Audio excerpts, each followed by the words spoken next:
Oke, berita Jokowi, unjuk rasa, kemudian dana bos. Halo Sobat Kompas TV, Diana lagi lihat-lihat nih kira-kira ada apa aja ya 3 berita yang menarik dan terpopuler terjadi hari ini untuk Sobat Kompas TV.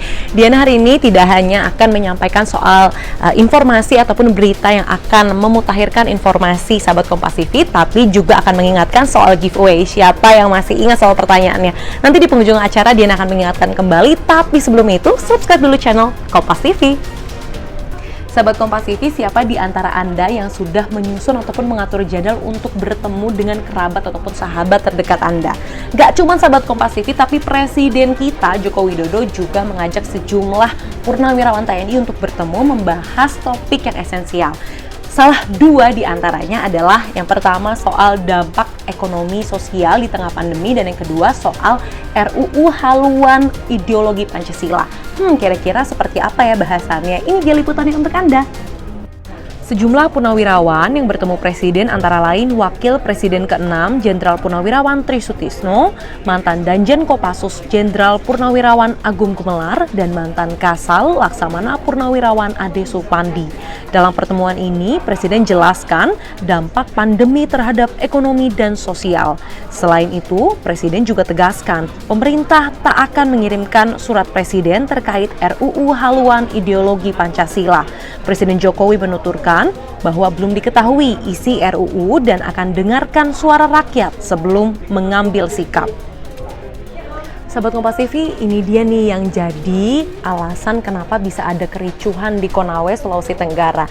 Jadi kedatangan 500 tenaga kerja asing asal Cina ini turut memicu aksi unjuk rasa dari himpunan mahasiswa. Kenapa bisa ricu? Jadi awalnya itu karena ketika Satpol PP dan juga pihak kepolisian menghalangi mahasiswa yang hendak melakukan aksi bakar ban, disitulah jadinya ada bentrok terjadi. Aduh, meskipun bentrok terjadi, semoga cepat ditemukan titik terangnya ya.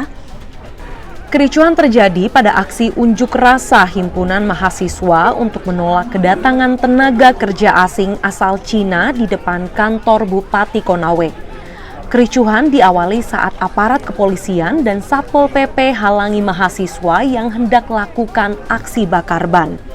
Keributan kembali terjadi saat mahasiswa memaksa masuk ke dalam ruang kerja Bupati Konawe, dan massa menyebut Bupati Konawe tidak tegas dalam sikapi persoalan kedatangan 500 tenaga kerja asing asal Cina di tengah pandemi virus corona.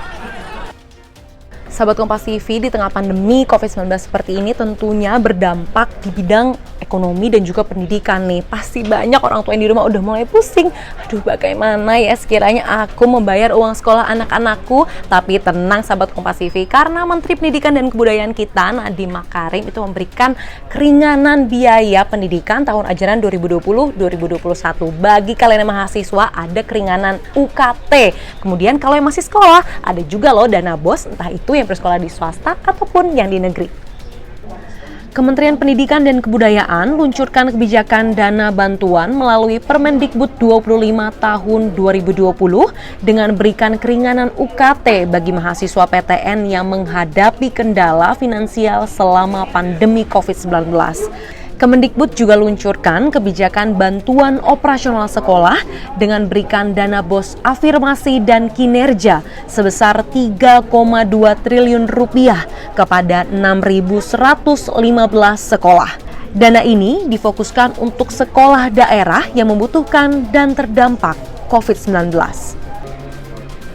Sahabat Kompas TV, sebelum Diana mengakhiri perjumpaan kita di Top 3 News hari ini, Diana mau mengingatkan kembali nih soal giveaway Kompas TV. Karena kita masih buka, jadi pertanyaan itu masih sama ya. Siapa nama Menteri Kesehatan yang pernah menjabat sampai 4 kali? Biasa orang hat-trick 3 kali, ini ditambahin 1 jadi 4. Diulang, pertanyaannya adalah siapa nama Menteri Kesehatan Republik Indonesia yang pernah menjabat sampai 4 kali? Jawabannya mudah sekali, Diana langsung pengen ngomong, tapi itu kan tugas dari sebagai sahabat Kompas TV ya, supaya bisa menang nih giveaway ataupun hadiah menarik dari Kompas TV. Formatnya mudah sekali, jadi nanti sahabat Kompas TV tinggal bubuhkan komentar tentunya yang berisi jawaban dari pertanyaan tadi, kemudian akun Instagram aktif kalian tentunya harus tidak di private ya, karena nanti kita akan menghubungi kalian ketika kalau misalnya kalian namanya muncul nih ataupun beruntung ketika diundi. Kemudian tentunya sertakan juga hashtag giveaway Kompas TV. Nanti hari Sabtu